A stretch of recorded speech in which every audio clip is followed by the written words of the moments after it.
I have also made this public links preview panel showing the cropping strategy. So what we can do now is on the preview of the asset, I can just click and I can add a focal point. Then also the focal point coordinates are being shown in the asset details, and in the background my script is going to be triggered, my action script, and it's going to regenerate the public links based on this focal point. I've also built a refresh button in here, so let's see if it's already done. It is, and you can now see that the strategy changed from a smart crop to a custom crop, and you can also see that the focal point is changed to center on the nose of the airplane. Let's have a look at my Content Hub focal point crop extension that I've built. To start, we are first going to upload a new file to my Content Hub sandbox. Let's drop it in here. And as you can see, it is still being processed. I'm going to change the name of this asset into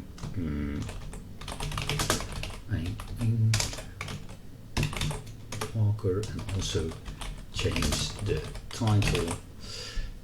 Well, let's do it like this. Okay, as you can see right now, the preview is still not available, and okay, and there it is.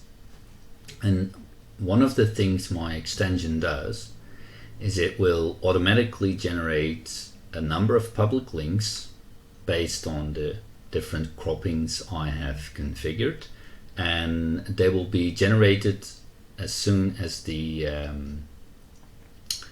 file is being processed. So let's refresh one more time,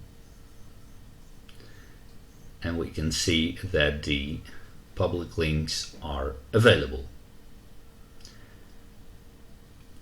I have built this external page component to show the different public links. Normally you would go to the public link area and you see an overview of links that you can click on to preview them. But if you want to see what the effect is of the cropping, then you have to click multiple times, and this public links preview panel shows you how the image is being cropped in the different formats. Originally it uses the smart crop algorithm or the smart crop strategy, but I have built it so that you can also set a focal point, because as you can see right now, the image, let's open this one, is not focusing on the part that I want. For me, the nose of the airplane, the wing walker on top, and the wheels should be in the center of the picture. I have also made this public links preview panel clickable and showing the cropping strategy. So what we can do now is on the preview of the asset, I can just click and I can add a focal point. Then also the focal point coordinates are being shown in the asset details, and in the background my script is going to be triggered, my action script, and it's going to regenerate the public links based on this focal point. I've also built a refresh button in here, so let's see if it's already done. It is, and you can now see that the strategy changed from a smart crop to a custom crop, and you can also see that the focal point is changed to center on the nose of the airplane, on the cone of the propeller. But that's not completely what I want, so let me go in, let me go to the image preview once again, and I'm going to pick up and slightly slide my cropping point to the right. This is also a feature I have built, so you can easily adjust it. Now the focal point data is immediately being changed. I don't have to save anything. And if you go to the public links preview panel, you can refresh this, and well, it isn't processed yet. Takes a while because it's a background process, so sometimes you have to be patient for a bit. And there it is. There is my changed cropping, and it is now focusing a little bit better. I still think the wing panel is touching the right side, so I can change it, but for the demo purposes this is sufficient. Also, when I just think I do not want to keep the focal point anymore, or I don't think it's going to improve my cropping, I can also remove it by single clicking on the focal point, and then the focal point data is deleted, and my public links will revert back to a smart crop algorithm. Let's have a look. It's still custom crop, so a little bit too quick with the refreshing now, and there it is, back to smart crop. So what my extension or module for Content Hub actually does is it automatically generates the desired dimensions and cropping formats. It displays it in a public links preview panel on the asset detail page, and it allows you to add in a focal point if you want to change the cropping strategy. So let's have a look at how this is being done. First of all, we have to go to the settings, and we go to the schema, and we need the schema of the asset. In here I have added an extra section, an extra group, and I've created two new fields for the focal point coordinates X and Y, both integers. When you add this, now it's not available anymore because, well, I have already configured my sandbox, but if you add new members, don't forget to publish them. Then we go back to the settings, and we go to scripts. In here I have created a new script which is called create public links for croppings. And this script creates the public links for all the croppings you want. So it goes over the assets, and for a number of configured croppings. Ideally I want to configure them somewhere else, but I didn't come up with a good solution for this, so right now it's still within in this part of the script. For all of these croppings, it will go over the asset public links, the asset to public link relations, and it will check if there's already a public link, and if so, it'll update it, and otherwise it will create a new public link, and then it will calculate either to go for the smart cropping, the entropy, or the custom cropping, and does the required calculations for the focal point offset that we need. You can also see this script in my repository, so I won't go over it in detail, but then at least you have an idea of what it does and where it is. When we have configured and built this script, we also need an action. This action encapsulates the script I've shown you, and also makes it available for a trigger to call. So if you take a look at the configuration, it's just the name of the type action script, and it's referring to the script I've just shown you. If that's in place, you go to the triggers over here, and we have created a new trigger, which I have called them asset on focal point set. And if you look at the details, what it does, I have added a number of conditions. The first condition is if either my focal point X or Y axis coordinate has changed, or when the main file has changed. And the third condition is there so that it is being triggered when a new file has been created, but there's no focal point data yet. And this makes sure that when you upload a new asset, immediately the required or desired croppings are being generated. And then last but not least, the action. You can add an action and point to the action script that we have created. When you save and close this, you also have to activate it. And then you have a trigger that automatically fires whenever you upload a new asset or when the focal point data is changed. One more thing to prepare for our module to work is adding a transformation. The transformation isn't actually used within the resizing process, but it's something I have used to display the thumbnails on the asset detail page within the public link preview. It's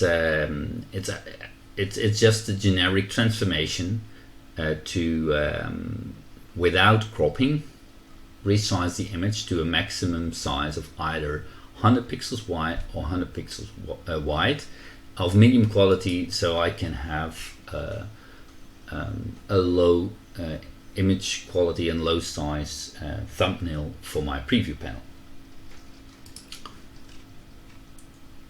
And then before we go to the actual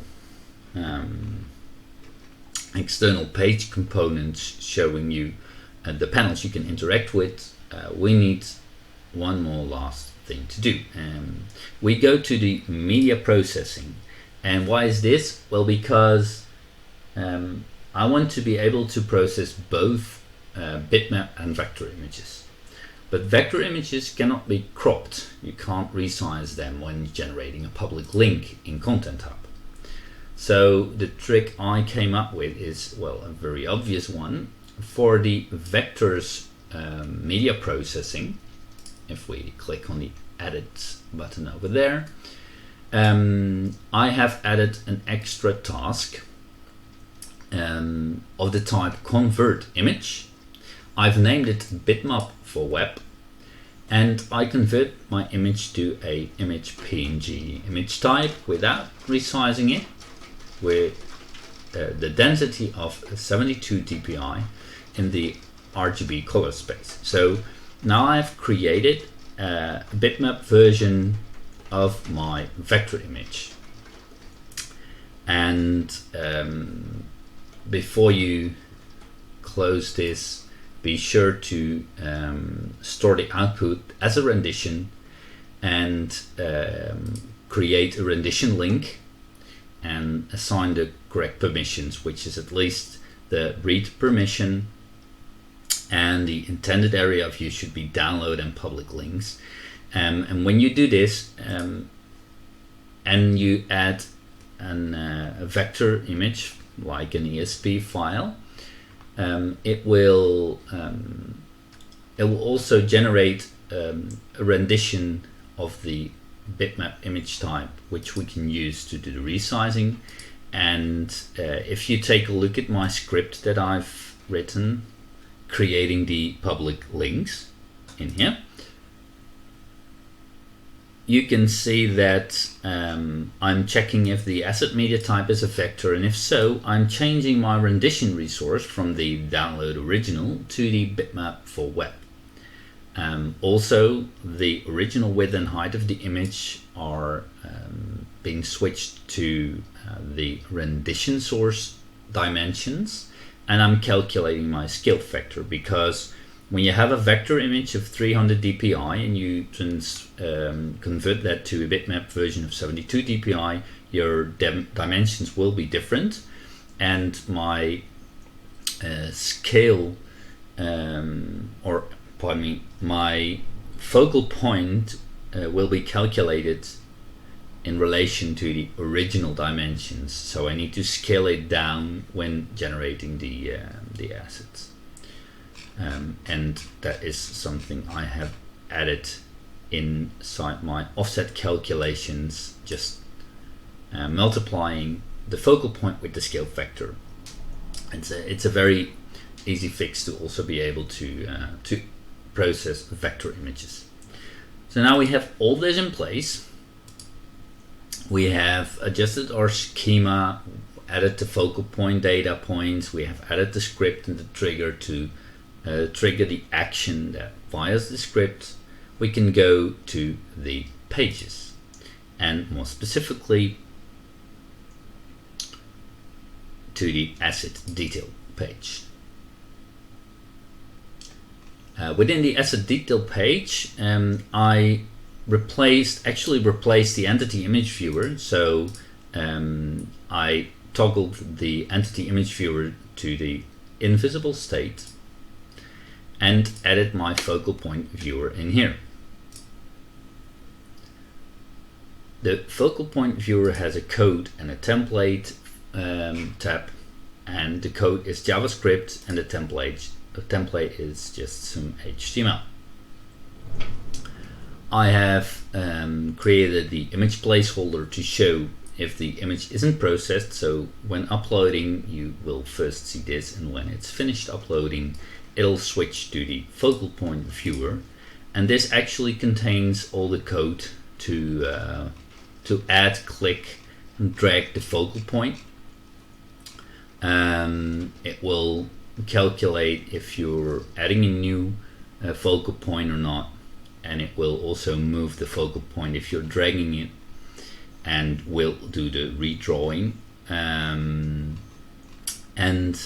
Finally, it will set the focal point and store it over here on the asset. One thing to take into consideration when building this was also sensing if the window is being resized, because if you resize the window, then you also need to recalculate and redraw the focal point. So I've built with a timeout to not respond to every resize action, and then just recall the preview image loaded handler to redraw the focal point. You can also find this code obviously in my repository. It was quite a bit of fiddling around before I got this to work properly, but I'm confident it now does exactly what I want. So I can set the focal point on assets of the different image types. Then I also added a new panel that is called Public Links Preview. By the way, I did one more thing in the detail page that isn't really required, but you can do so for feedback, and that is flipping on the focal point group to show the X and Y axis. I set them to not editable. You can also change it in here, but you also have to take into consideration that if you edit them here, that you also have to redraw the focal point, that you have to add in extra event handlers in your in external page component. But for debugging purposes, I flipped it on. If you don't want to show this to your users, then just leave it off. It works perfectly fine without it. So I have the public links preview panel over here. My template for this is actually a one-to-one copy of the file history viewer, which has the same layout, and I reused a whole lot of components from the CSS over there, because I think it's for Unity and maintenance, it's easier to reuse something that's already in Content Hub. But if you think of this otherwise, then be free to comment. I like to hear your ideas on this. And for the code, what I do is I first get the renditions via the API, retrieve them, and this is mainly because I want to get the labels in the right culture. If you don't do this, you get the actual name of the rendition and not the label, and the name isn't always the same, which may be confusing for your users. So this function just gets the rendition labels, and then the next function goes over the asset to public link relationship entity of the asset ID, and binds the refresh button to also recall the same function, goes over all of the public link entities, and gets the conversion configuration data to be able to show you the width and height that's in there. And the fun thing here is that depending on the way of cropping, smart crop, or smart crop, custom crop, or center cropping, different width and height properties are being populated by Content Hub. So you have to build some if statements to get the right width and height, and then I translate the cropping type, entropy, custom, or central focal point back to the same labels that are used in the Content Hub UI. Fully aware that this is only the English version, so if you have another culture, it doesn't work. So you might need to extend this script or just change it. But for me, this worked. Maybe there's also an API to get these labels. I'm not sure. And then it populates the template that I used using the handlebars mechanism. And that's all. And then you have the external page component for your assets. I have made it so that it already works when you just create a new one. So you have the data in here when you create a new asset. You can see the public link preview panel, and that's actually all there is to it. You can have a look in my code repository where I fully explain what things you have to create, which buttons you have to click to recreate this. So you easily see what's included to get it to work. And then for both the external page components, I've included the HTML as well as the JavaScript for the components, and I have the script for the croppings included in there as well. So using this repository, you can recreate the component as I have built it on top of Content Hub. If you have any suggestions or ideas to further improve this, I'm curious to hear them, and I'm looking forward to what you are coming up with or want to share with me.